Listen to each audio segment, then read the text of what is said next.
Happy Tuesday. I hope those of you that celebrated Thanksgiving had a wonderful little break. It's always nice to have a few days off and to spend time with family and friends and good food and all of that yummy stuff. So I hope it was awesome. Did you, while you were there with the family, did you read any like books to kids? I don't know about you, but when my nieces and nephews were younger, I loved reading them stories. I loved, sitting on the sofa or sitting in their beds and pulling out their favorite books. But what inevitably happened is they would like interrupt me and be like, no, no, no, no, no, Aunt Jamie, with the voices. Do it with the voices. Why is it that those voices are so powerful in storytelling? That's what we're going to talk about today. Now, no, we are not specifically talking about, do stories in your business talking like this, but it is all about using your voice as a tool. And that is what we're going to spend time on today.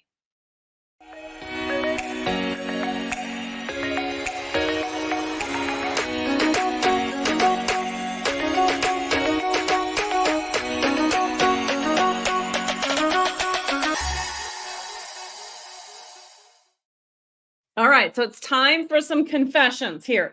Who does that?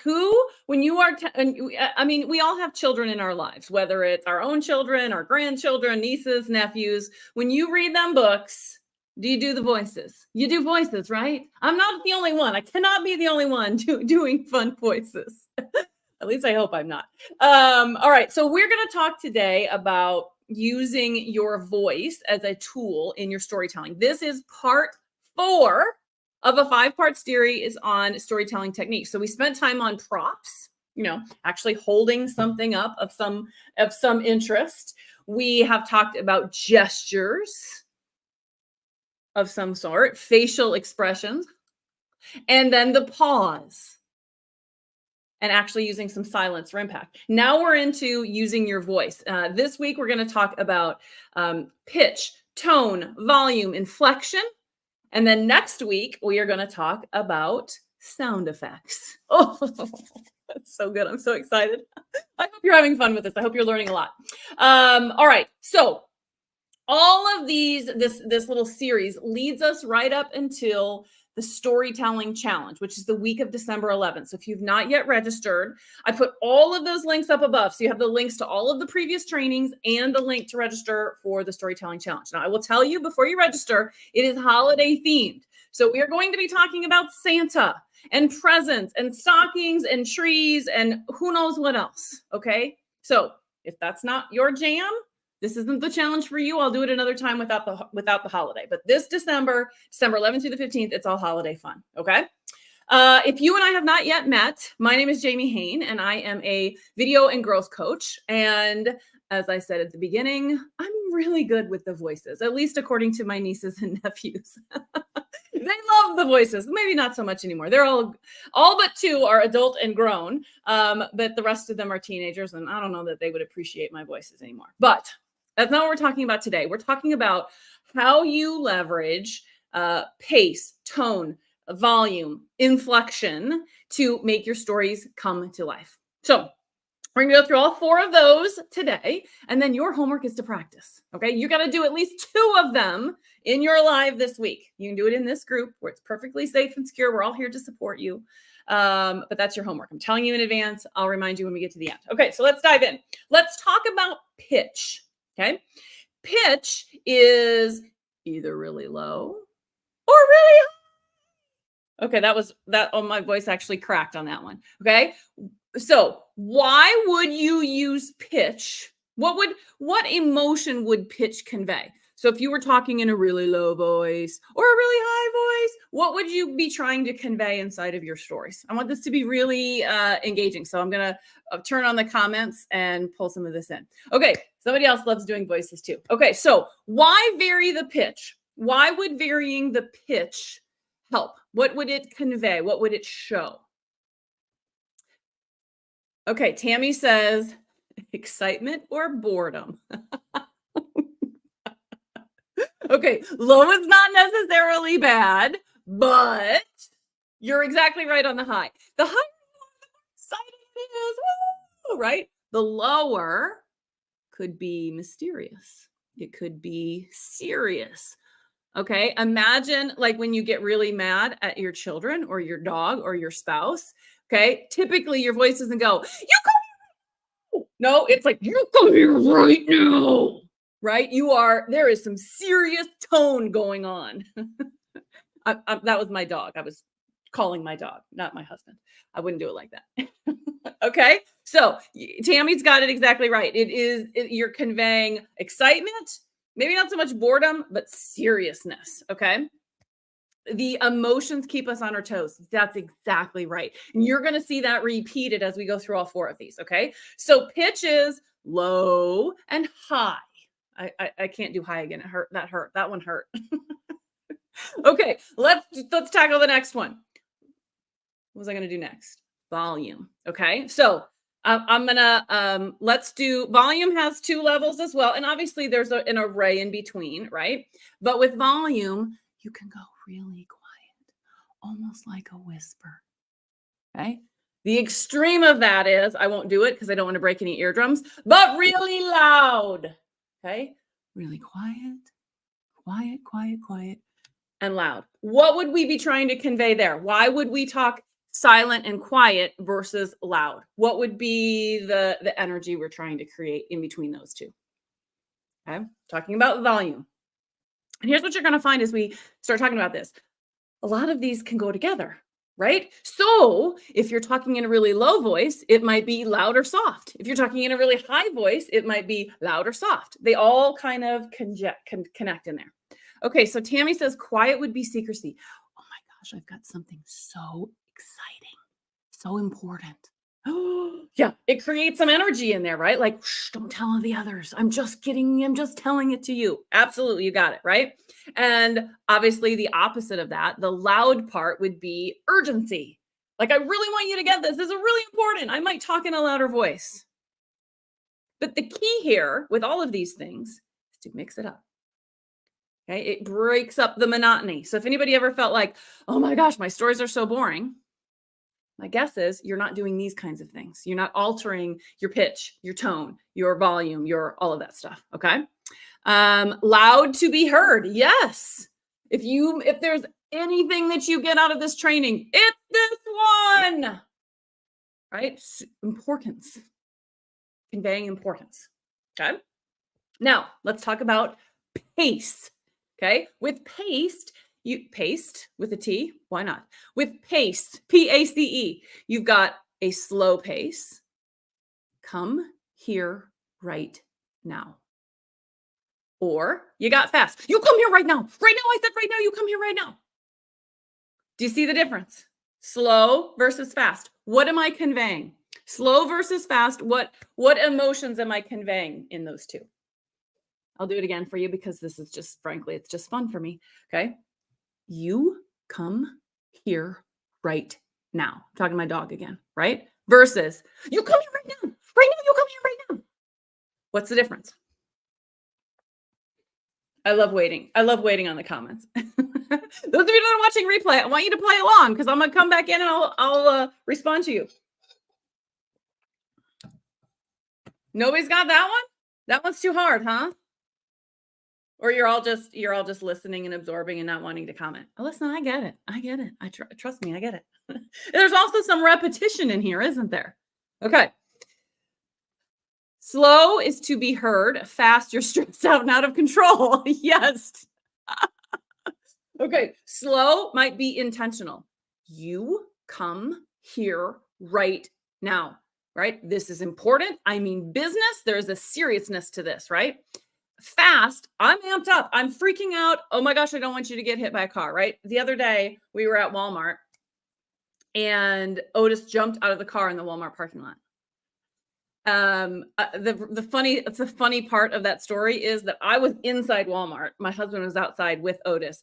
And I think Otis was just going into Walmart to get me. We think that's what was happening. But anyway, there was that moment of sheer panic because the Walmart parking lot, as you know, super busy, right? And so my husband is like, Otis, get over here right now.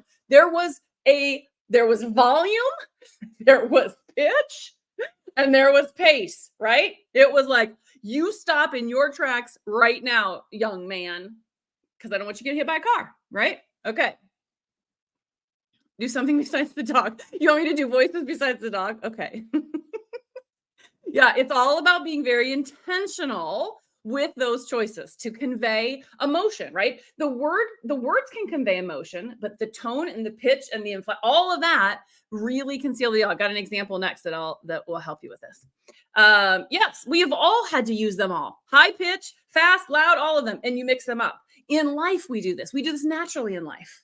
You want to do it in your stories, in your lives as well. Now, probably not to the same extreme, because you don't want to be like, it's not like reading a bedtime story to children. These are adults we're talking about. But by mixing this up, you can create suspense, drama, attention, urgency, all of those words that we've talked about.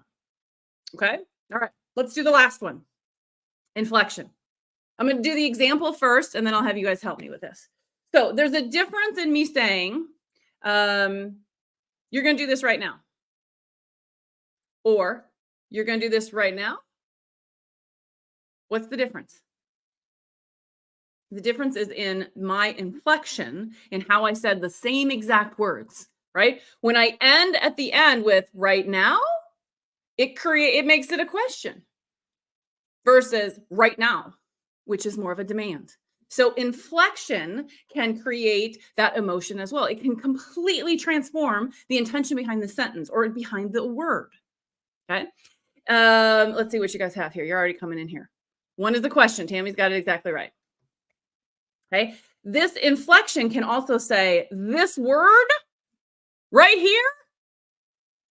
It can call out the significance of something important within a sentence or a sentence within the entire story that you're telling.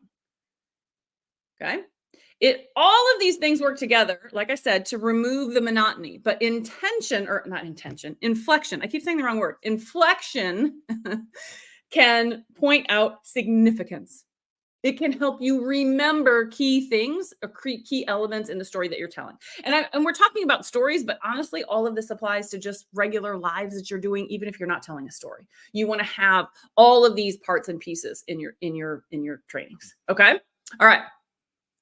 So inflection could be very serious or very funny. Yes, exactly.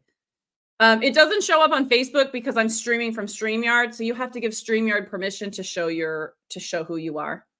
Usually you just have to do it once, but anytime you clear your browsers or whatever else, then you have to redo it again. That's what's going on. Okay. I like this tip. I will keep this in mind and incorporate it for sure. I love it. Okay. I'm going to do a quick review. I'm going to cover your homework, but this sets up your homework perfectly. Your homework is to apply 2 of these in your live this week. Okay. So I want you to go live. You can go live in this group, or you can go live in your own group or your own space, whatever you want to do. If you go live somewhere else, you just got to snap a screenshot and show me that you did it. You can't necessarily show me that you had tone or pitch or whatever else, but I'm going to trust you. I'm going to take your word for it. But I want you to use 2 of them. Okay. It doesn't have to be at the same time. You could do it in combination. I don't care, but you got to use 2 of them. You got to change either your pitch, your pace, your tone, or your volume, or inflection on a key word. Okay. All right. Now, what are you playing for? If you do all of these in a series, I'm going to unlock extra trainings for you. Okay. So if you've missed some, don't worry. You can go back and add. In fact, if you want to do a video this week and you want to have a prop in it and a gesture, I'll count it. But I want you to practice all of the skills that we're learning throughout these 5 weeks. Okay. Okay. So if you have any questions about what we're talking about today, which is all about using your voice and changing that up, now's the time to ask, because I'm going to wrap us up. So let's do a quick review. 4 things that we are talking about today. Pitch. Pitch can be low or high. Okay. Pace. Pace can be super, super slow, or it can be really fast. Volume can be really quiet, or I won't break your eardrums, really loud. Or like I just did there, or a combination, right? That was high pitch and fast. Change the pace. Okay. And then inflection is about really emphasizing a specific word and being intentional with it. Okay. All right. Any questions on how this works before I summarize? You got your homework. You've learned a few things today. You're going to go live this week. I love it. I can't wait to watch. Okay. Next week, Next week, we will be doing the last of the 5. We will be talking about sound effects. And then the storytelling challenge is the week of December 11th. So that's how we will wrap up this fun series. Okay. For those of you, I see a couple of you who are in the Go Live League. We have a call this Thursday morning. I cannot remember what time it is, but it is Thursday morning. I think it's 10:30. And we're going to talk more about how do you pick the right stories and how do you connect them to your business. Next month in the Go Live League, we are talking about how do you get the details right in your stories.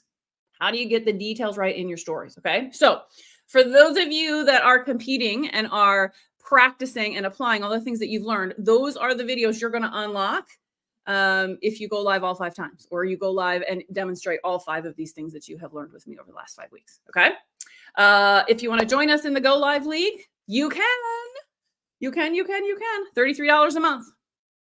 I will tell you, originally I was going to increase the price on the 1st of December. I have to push that. It's not going to be until January 1st because my new app is not ready. So what you're going to get in the Go Live League is a ChatGPT app that allows you to get scripts and all sorts of awesomeness. I'm so excited. I can't even stand it. So just know that that's coming. It's a perfect time to join the Go Live League because you lock in at the price that it is right now. So, okay, enough about all of that.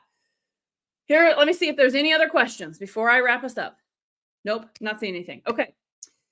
When you change your voice, whether it's high, low, fast, slow, all of the things that we've talked about, you bring your story to life. Think about reading stories to children and how you bring the characters to life by giving them fun voices. Well, the fun voices come from altering these things. No, maybe they come from some other places, but generally speaking, that's what's going on, right? If you have ever felt like your stories are boring or monotonous, this is the thing that you're going to most want to change, because the impacts that you make, that's what changes the story. That's what changes the way we feel about the story that you're telling. And no, we're not talking about reading stories like these to children. These are adult people, but they still want to be entertained. They still want to be entertained. And more than that, you want your message to come through. You want them to get the impact of your message and your lesson. And this is one of the ways that you can make sure that happens, is by using your voice as a tool to bring your stories and your videos to life. Have fun with this one. See you next time. Bye, guys.